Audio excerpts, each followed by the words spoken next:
what's up everybody? Welcome back for another video. This is your favorite writer, Demi, aka Anak ni Rizal, and I'm with Eat More to Be Happy of Wattpad or Lara Flores. So ayun nga guys, sinusulit lang namin yung chance na makapag-share sa inyo ng video. Lara and I were talking about psychology stuff kasi it turns out na parehas pala kaming mahilig magbasa ng mga ganung bagay. Yes. So ngayon naisipan namin na i-compile yung mga red flags. Yes. Sa character red flags na matatagpuan din not only sa mga stories kundi sa totoong buhay. Yes. And paalala lang, tanggap lang ang red flag sa story, hindi sa totoong buhay. Kasi sa story, di naman natin madedate yung mga character. Hindi, at saka sa story kasi, parang pwede natin siyang gamitin yung mga bad traits or red flags para magkaroon sila ng character development. Yes. Doon makikita yung difference from sa unang labas ng character hanggang sa ending. Ano ba, may pagbabago ba o ganun pa rin ba siya?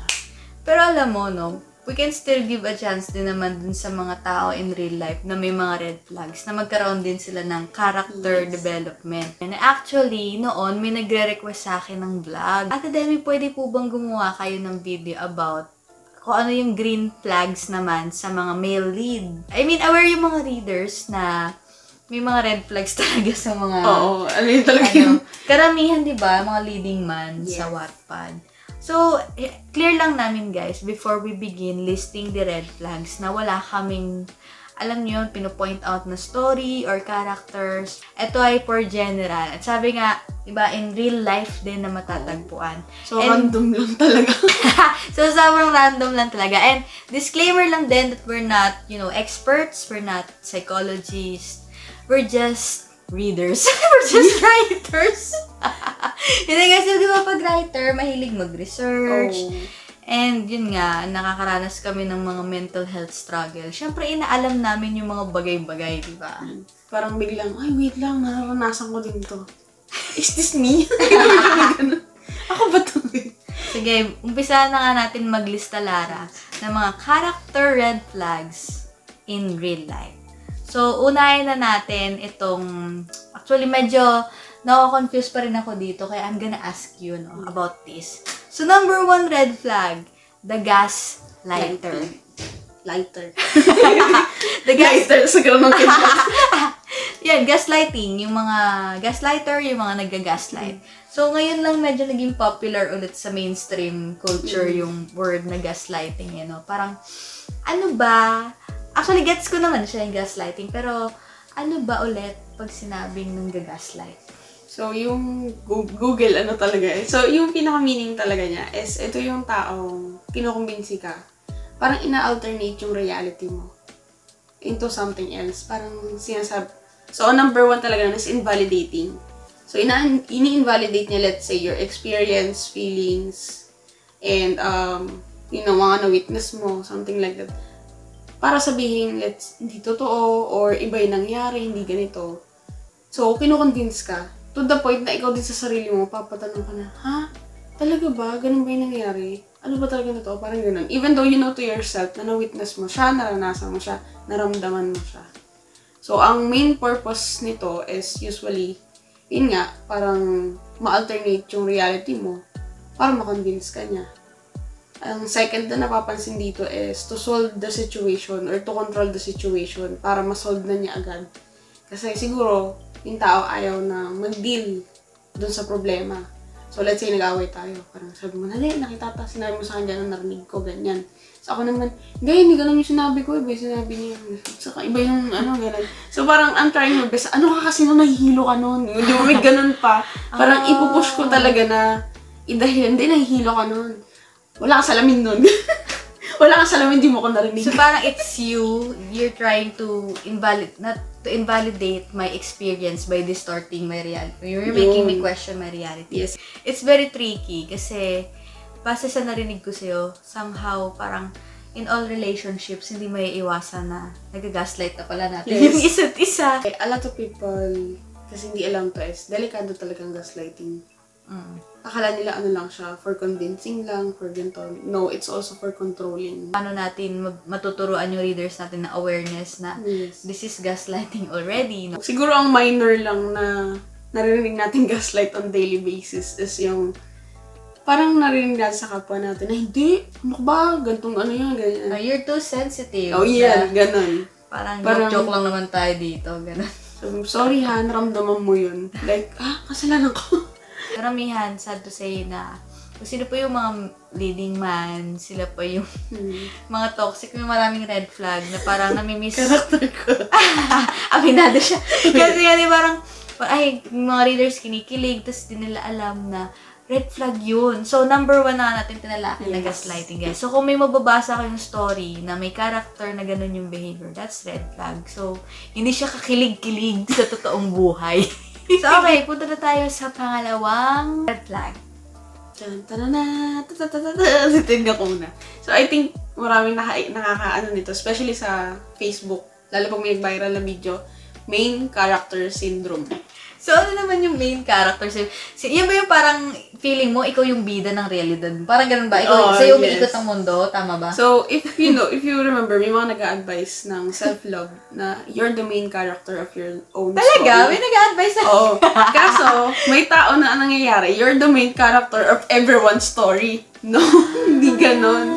So, yun yung main character syndrome. Parang ang nangyayari, feeling niya, pati sa kwento ng ibang tao, siya rin ang bida. Siya rin dapat ang mauna, siya rin dapat ang let's say, bida-bida.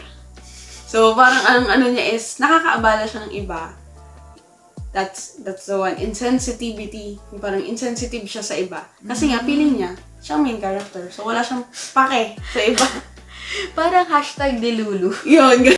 Medyo ano din to, tricky spot sa story. Kasi nga, karamihan sa mga stories na nababasa natin and first point of view. So, syempre, di ba yung mga thoughts ng character is me, myself, and I. So, parang may nabasa na kasi akong story na ganun. Na parang yung character parang galing na galing sa sarili niya. Parang may hero complex, savior complex. Parang pwede siyang pasok sa main character syndrome, no? Na sa real life din meron ganun. Yung parang feeling mo, maliligtas mo lahat. Kasi nga, feeling mo main character ka, be. Super cute. Actually, naging ganyan si JJ. So, parang ang ginawa niya kasi sa mga kaibigan niya, parang kailangan present siya, kailangan tutulong siya. Oh. Pero proud ako sabihin na this time, nasa character development na siya, kung saan tinatanggap niya na hindi siya makakatulong all the time. Pero alam mo, sa totoong buhay, may mga ganyang tao, parang hindi ko naman hindi ko naman napapaisip ako, ganun ba ako? Uy, naging ganun ako. Wait lang.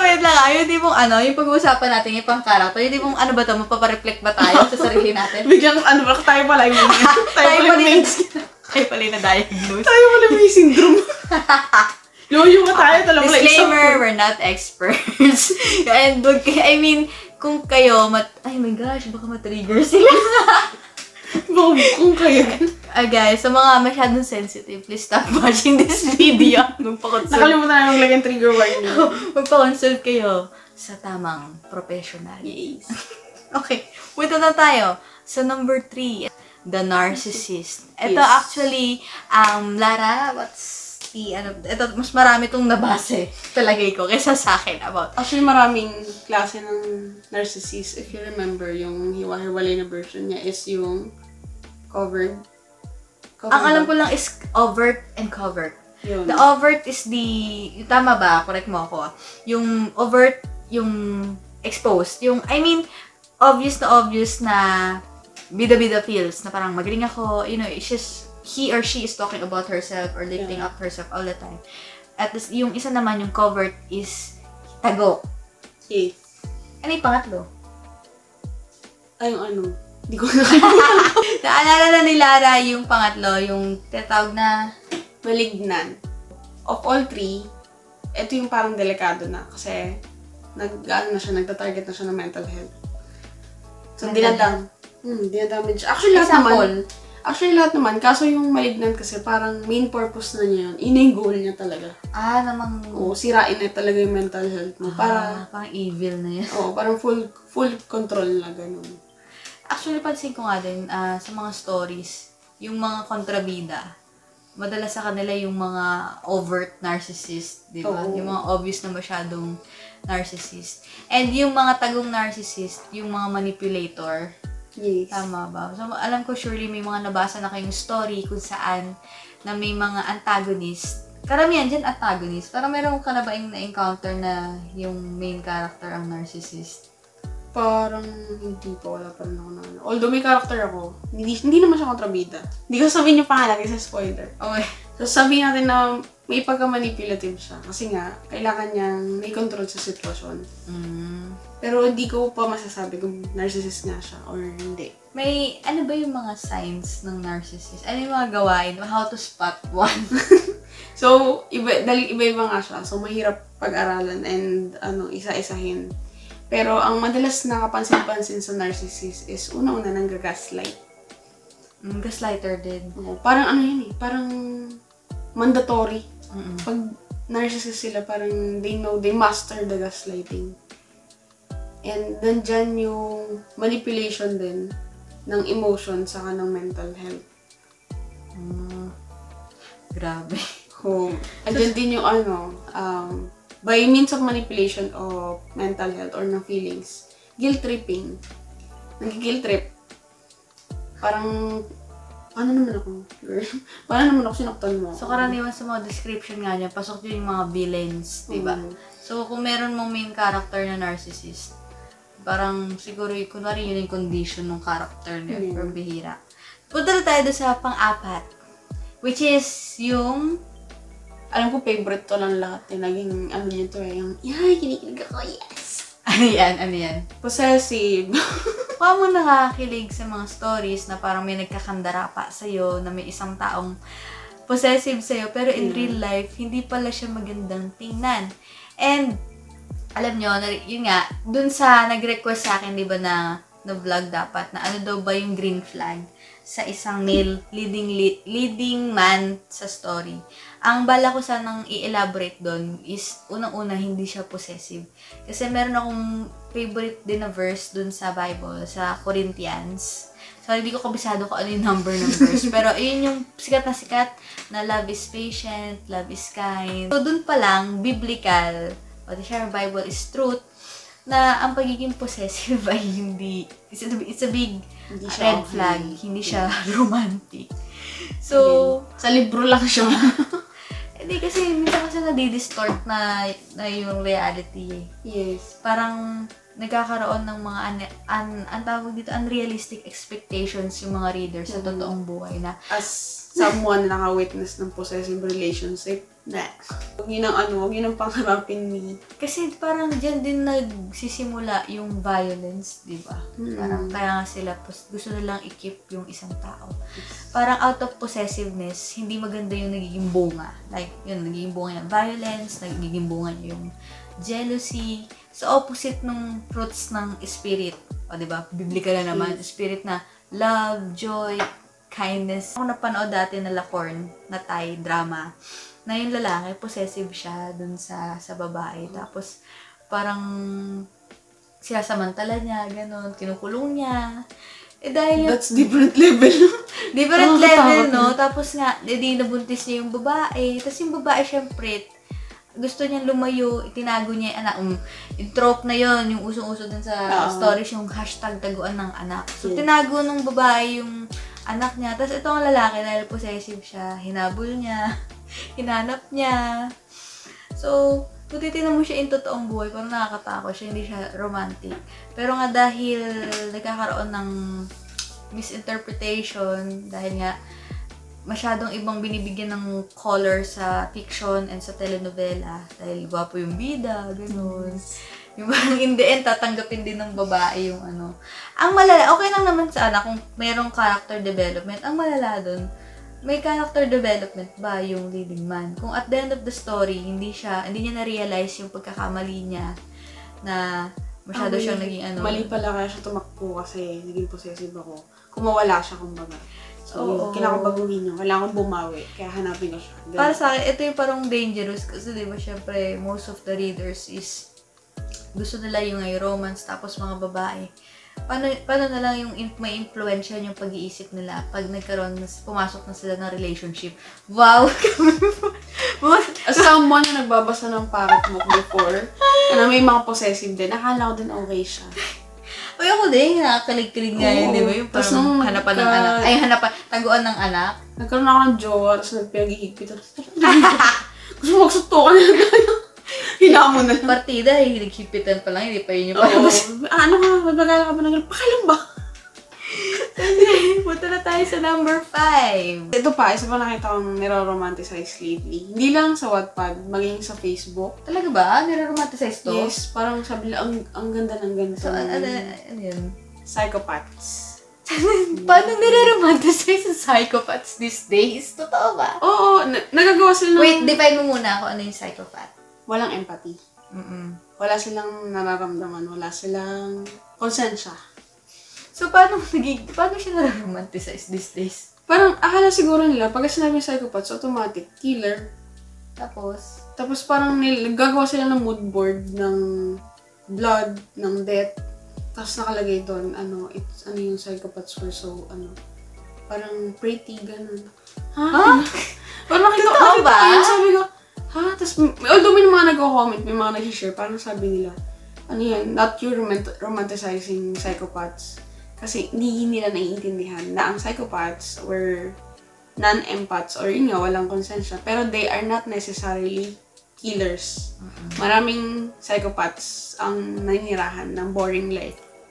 Parang robot, gano'n. Tsaka dahil nga hindi nila naiintindihan yung wala silang empathy, parang natututo silang mag-mask.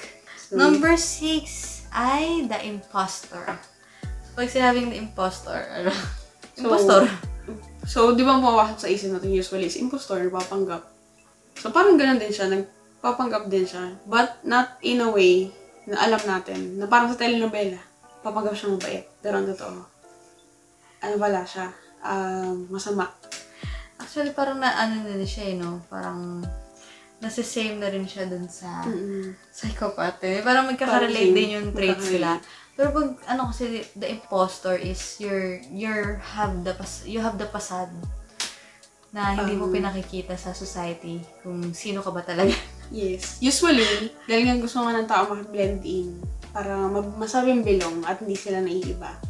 Then dyan yung nagpe-pretend silang energetic, masaya. Oh my God. Tapos saka, let's say, magaling sa ibang bagay. Yung parang sinasabi mo na fake it till you make it. Alam mo, may parang pansin ko, may mga characters akong nasulat na ganyan. Yung recent story ko, yung Alpas. Ang ibig sabihin kasi na Alpas is to break free. So, yung bida doon, gusto niyang ma-break free kasi nga, she knows that she's living an imposter life. Na parang influencer kasi siya. Punta tayo sa number 7. 7. The Dark Empaths. And I think, mas alam niya yun kaysa sa akin. Kasi recently parang medyo sinesearch ko ulit yung Dark Empath. Kasi, matagal ko nang narinig yun, or iba sa inyo, familiar yung word, the Dark Empath. Pag sinabing Dark Empath, dark na empath. Hindi, unlike narcissist, ang Dark Empath kasi, di ba ang narcissist and psychopaths, they're struggling dun sa empathy na makarelate sa emotion. Ang dark empath, they could understand, they're also sensitive sa mga emotions around them. Alam niya yun, nagigets siya agad yung feeling. But, ang dark empaths, kasi tinawag na dark, kasi ginagamit nila yung information na yun para mag-control. For example, parang nilabas niya yung vulnerable side niya sa akin. Let's say, alam ba ganito yung nangyari sa akin, ganyan. Tapos umiyak siya, tapos ganun, nasaktan siya.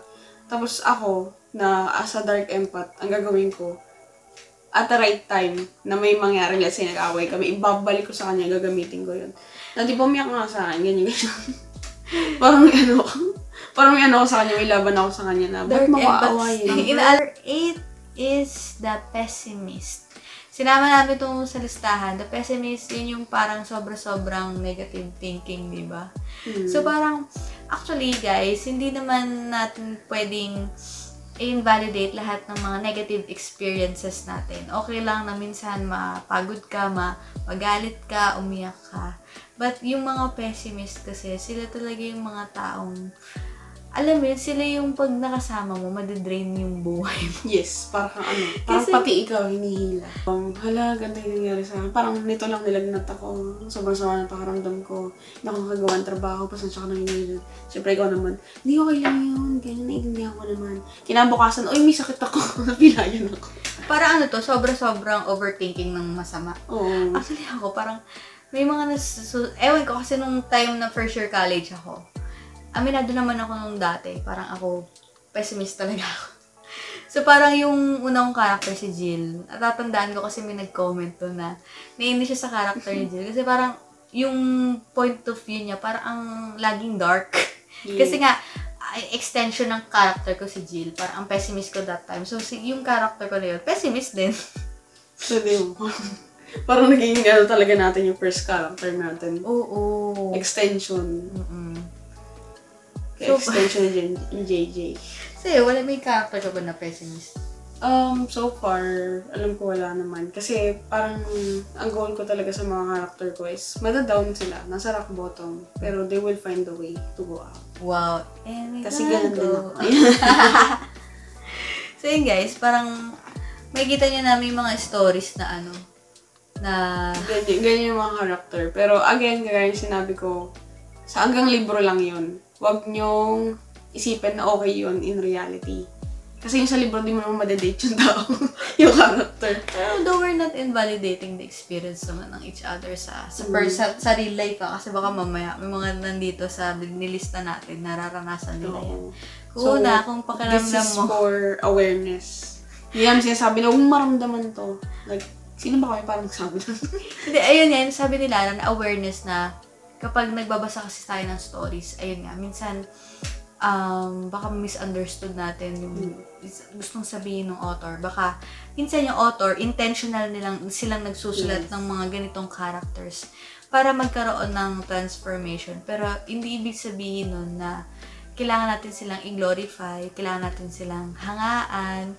Hindi ko lang sure kung meron yatang story dati sa Wattpad na sumikat, tapos parang nag-glorify yung mga negative. Alam mo yun? Meron akong naanong story, parang walang character development yung lalaki. Actually, meron. Huminto lang siya sa pananakit, gano'n. Sa parang may nabasa ka rin akong ganyan. Pero hindi siya pero walang na nag-sorry siya, parang yung realization na tinatawag, yung self-reflect, walang ganun. Parang biglang isang araw, tumigil lang siya. Ba't ka tumigil? Ano nangyari? Ganun. Walang turn of event, yun. Basta huminto lang siya. Oo, parang sabi ko, ano na yun? Walang reflection. Para alam ko yan. Oo. Parang yung turn of event, parang magbago ka. Kasi kailangan ganun, di ba? Para sa, parang yung character development, ma-emphasize. So, bigla siyang huminto. So, syempre, kung hihinto siya ng basta-basta, parang ang thought ko, di uulit pa rin siya. Walang proper healing. Oo, gano'n. So, sabi ko, maganda sana. So, kung gagawa kayo, guys, ng mga character na possessive, ganyan, may mga gantong traits, make sure na ipapakita niyo yung transformation. yes. Actually, merong character development na parang opposite yung nangyari. Uso yun sa mga ganong movies eh. Parang, imbis na maging better sila, mas naging worst sila. So, it depends actually sa creativity. But, ang concern lang kasi dito is, yun nga, mostly kasi sa Wattpad, mga bagets yung nagbabasa. Minsan, parang may mga writers kasi na nagsusulat na parang mas ginaglorify yung mga negative na bagay na hindi naman dapat yun kakilig-kilig yung mga ganong aspeto. So, naging biktima din ako kasi nga, di ba, kasi simula natin sa Wattpad, akala ko talaga okay lang yung mga ganyan. Kasi nakakilig. Parang nakagaya-gaya naman ako. Sabi ko, wait lang. Tapos biglang, ayun nga, nag-start na mag-call out. Sabi ko, mali pala siya. Oo. Pero, as a reminder, again, kung magsusulat nga ng red flags, okay lang sa simula. Basta hintayin niyo yung character development. I'm sure, feeling ko, marami pang mga red flags dito sa mga nabanggit natin. Ilan lang to sa pinaka, para major? Hindi, major to. Ito yung masasabi kong delikado. And hindi rin tayo sure kung may character development to in real life. Kasi gaya ng psychopaths, sakit yun. Narcissist, sakit din yun. And ang masakit pa, usually yung mga taong may sakit na ganito, hindi nila alam na sakit to. So, ayun, kaya mahirap sabihin kung may character development. Na what if yung author pala, no? hindi siya aware na may ganun siya. Tapos, napoproject niya sa characters niya. Oo, ganun. So, may tayo pala ganun tayo. May main character syndrome talaga tayo. Tinuro yung sarili. Oo, tinuro na lang namin yung sarili namin. So, yun guys, na-share lang namin sa inyo yung mga ito. Kasi nga, napag-usapan namin, sabi namin parang, sayang yung chance, nandito na siya. So, mag-dalawang shoot tayo ng video. Kasi nag-shoot na kami yung video na author talks na, ayun nga, about struggles sa mga writers. Kung di nyo pa napapanood, panoorin nyo. Another thing pala, baka kasi mamaya may alam na sila tungkol dito. Let's say, alam nila yung symptoms, alam nila yung mga character, or yung ugali ng mga tao, ng mga character na nabanggit natin, or traits na nabanggit natin.